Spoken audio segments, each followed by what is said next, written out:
If you're still waiting for your wisdom to sort of magically land down from the skies and get electrified inside of you and accessible at all times, I am very sad to announce it doesn't work that way, my dear. There's no learning enough or waiting till things integrate enough that will make your wisdom come alive as much as going out there and living it, putting yourself out there, starting before you're ready.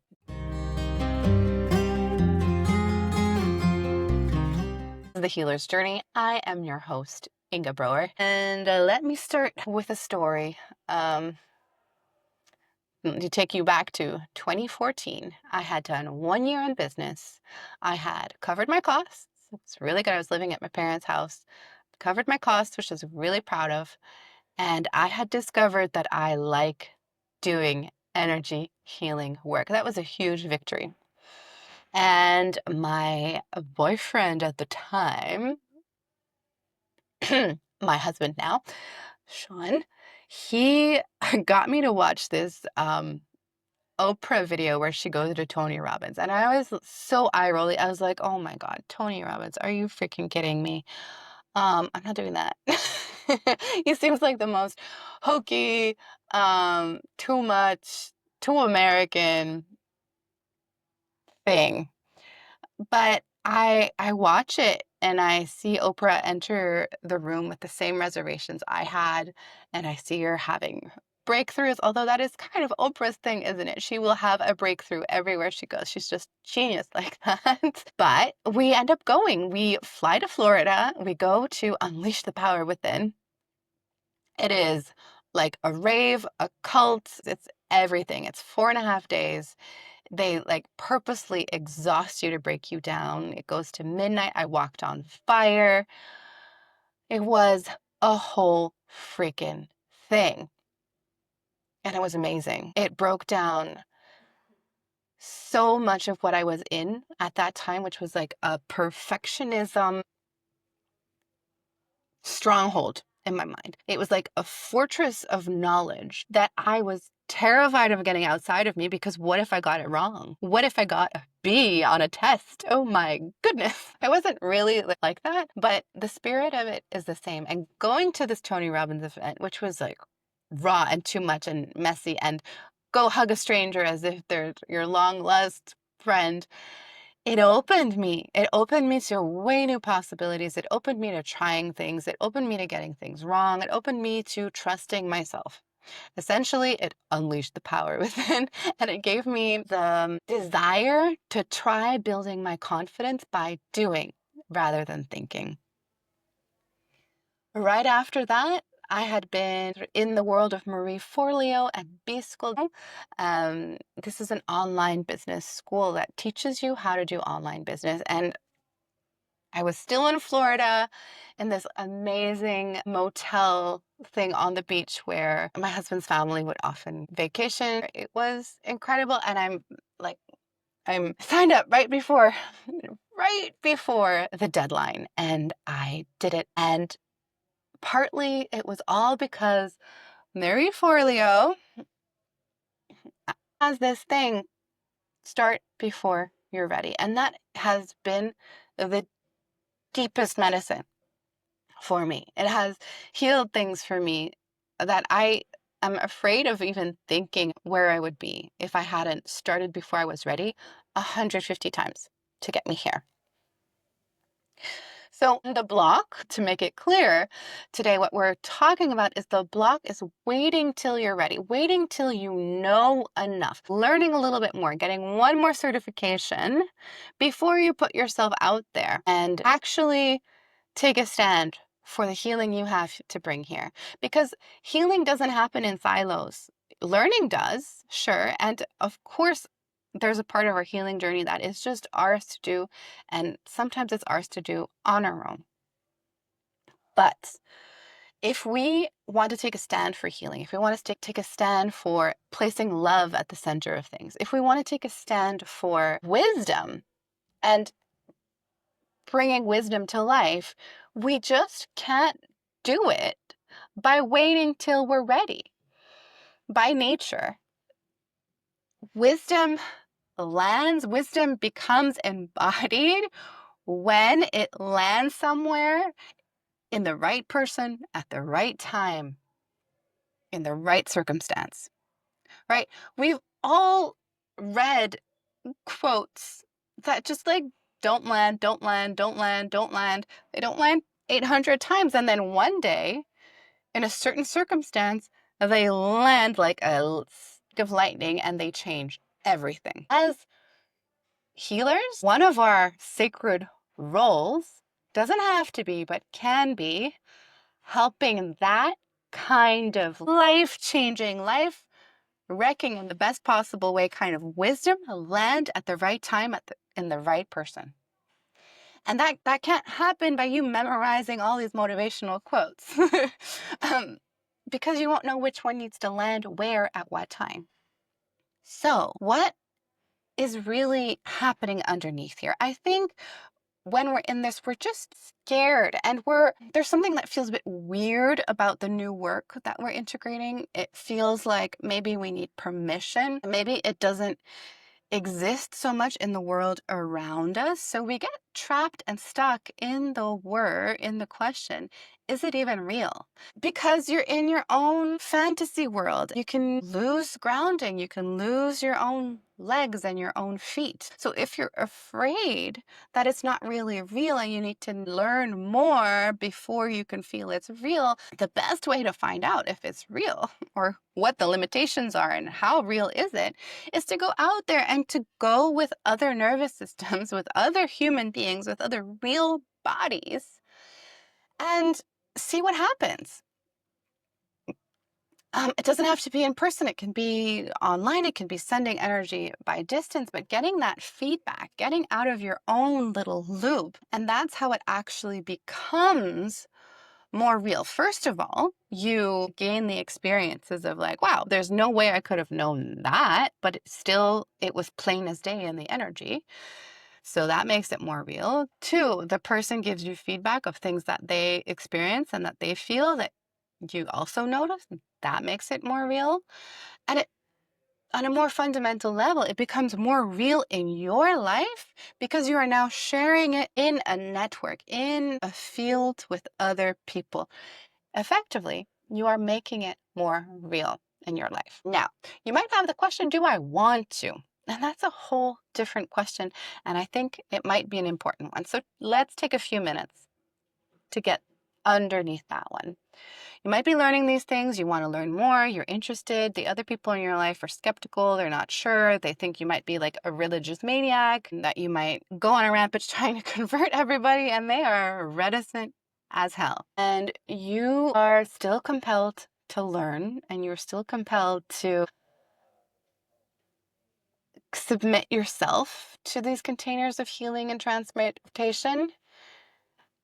It's like an itch you can't stop sort of scratching, but you might be wondering, like, do I want to be going in this direction more? Is it safe for me to go into this direction? If I go into this direction more deeply, will I lose my people? And so that's a whole other can of worms I wasn't aware I was going to open right now, but doing this in real time, okay?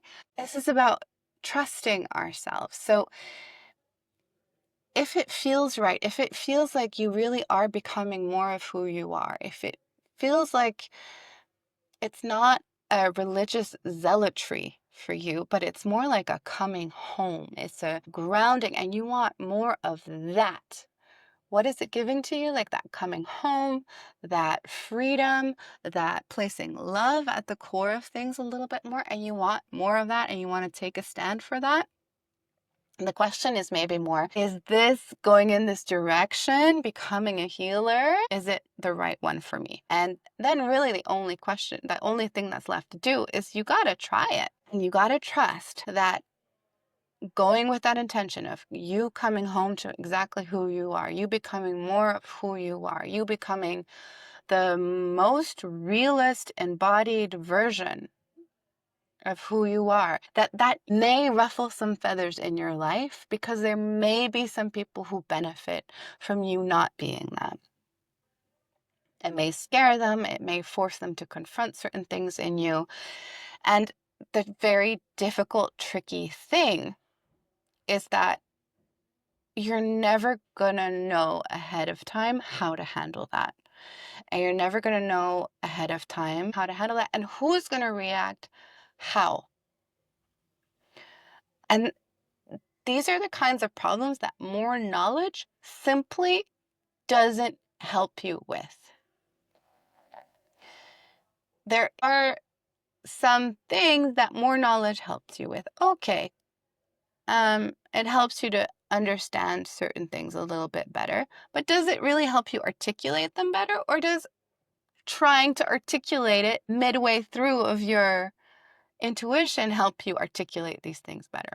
It's that. It's the practice. It's the actual doing it. It is the linking of your phenomenal, beautiful, magical, knowledgeable brain to your voice, to your heart, right? In energy healing or in Reiki, anyways, we're using all of this. We're letting it stream through all of us. There's no part of us that is supposed to be waiting on the sidelines. We're not healing with what we know.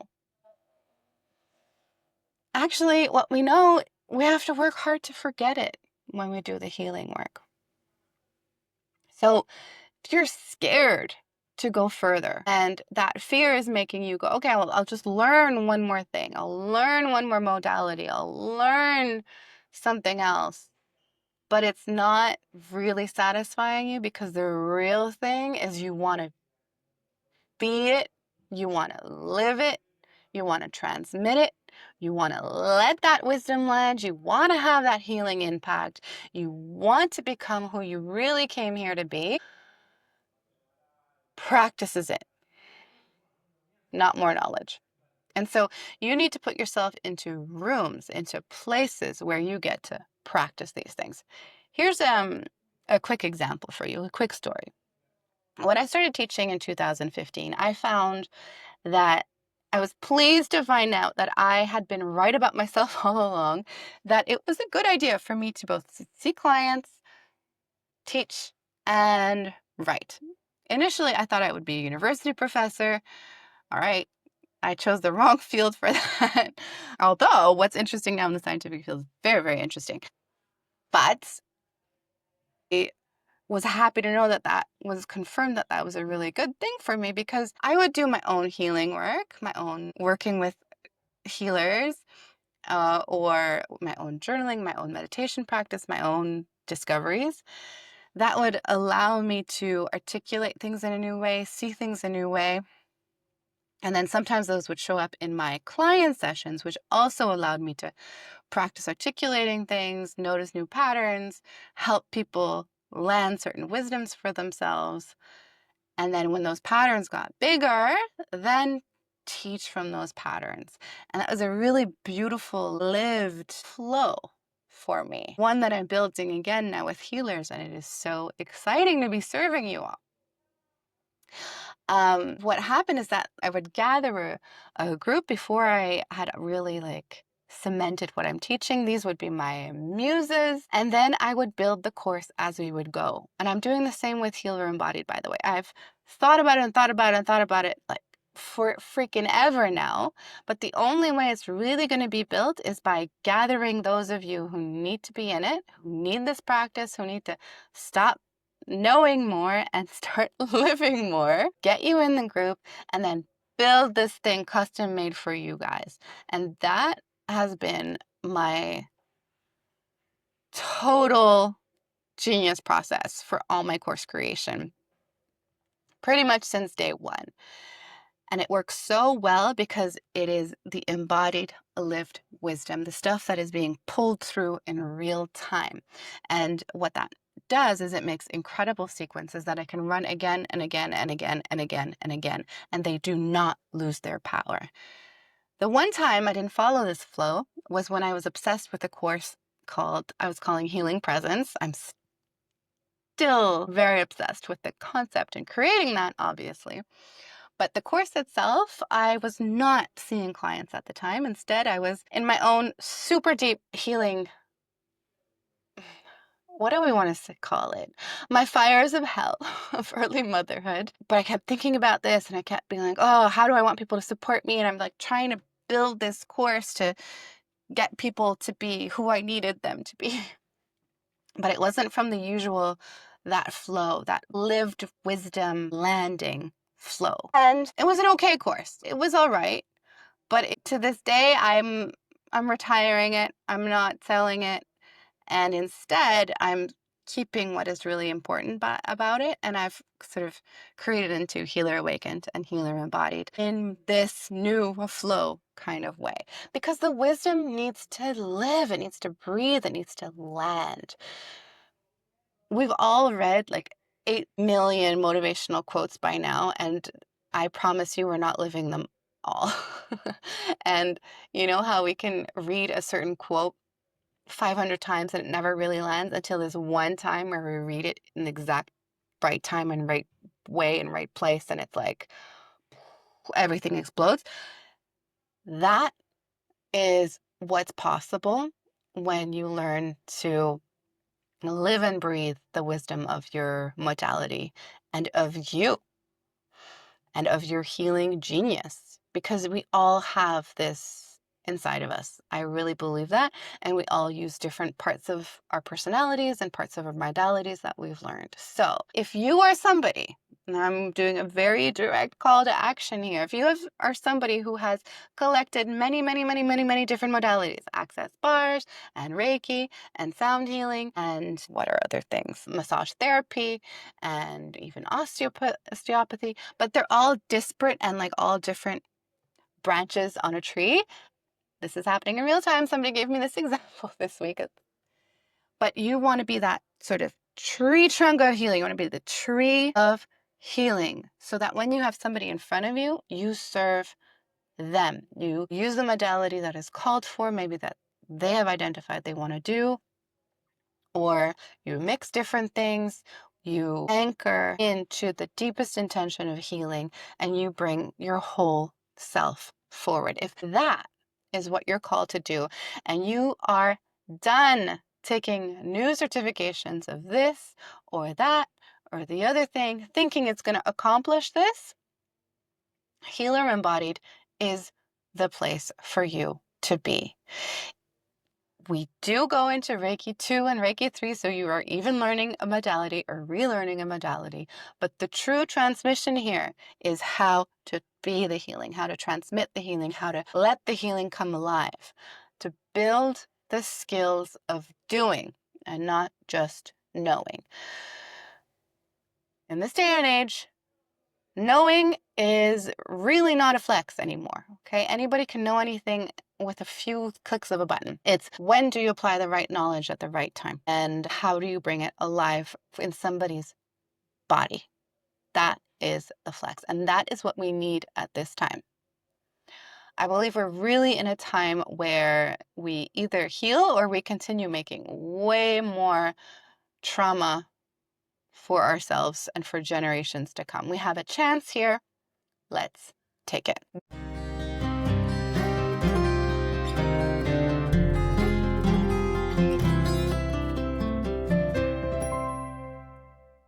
This has been The Healer's Journey with Inge. Music is by Lana Chakra. Healer Embodied enrolls now. We start May 1st. It will go for on Thursday nights, 7:45 p.m. Eastern Time. Get in touch through Instagram at Inge Heals, INGEHEALS, or by email at inge@reikidiscovery.org. The next step for us is to get on a call and to see if it's the right fit for you. If it's not, there is no hard feelings, no problem. The goal is always to empower you to make the right decision for you in all ways. I hope to speak to you soon.